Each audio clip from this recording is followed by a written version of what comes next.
Good evening, everybody. Today, I'm here to tell you about the Dyson Sphere, the path to interstellar travel. Humanity is an ever-growing species. It is our nature to divide and conquer, discover and to understand.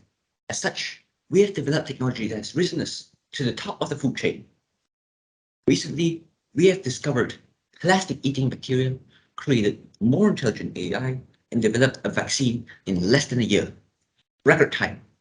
But there's one thing we have barely touched: space, the final frontier, a sea filled with countless resources, mind bending mysteries, and invaluable knowledge. Traveling through space, however, is no easy feat. It requires a lot of energy to simply leave orbit. For example, if we use all the fossil fuels and uranium on Earth and were perfectly efficient, we would only be able to launch as much mass as Mount Everest into space, a meager accomplishment. What we need is a power source that can fuel our endeavors for centuries. Thankfully, we have one.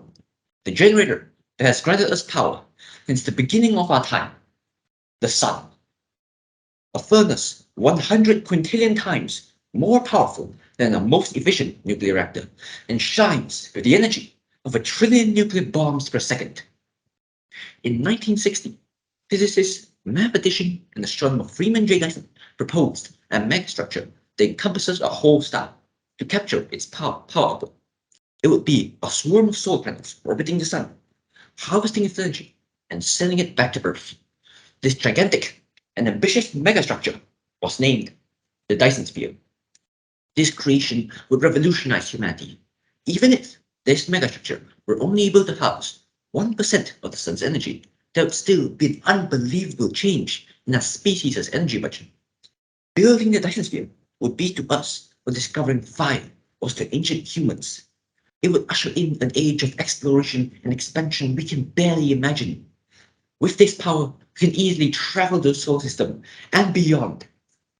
Despite sounding outlandish and insane, the Dyson Sphere is more steered towards reality than science fiction. After the invention of the aeroplane by the Wright brothers, it only took us 66 years for us to be able to land on the moon. If humans set aside our differences and started building it now, we could complete it in a couple of decades. Sadly, it's far from certain humanity will ever get to this point, since many leaders believe dealing with space is risky and will be a net loss.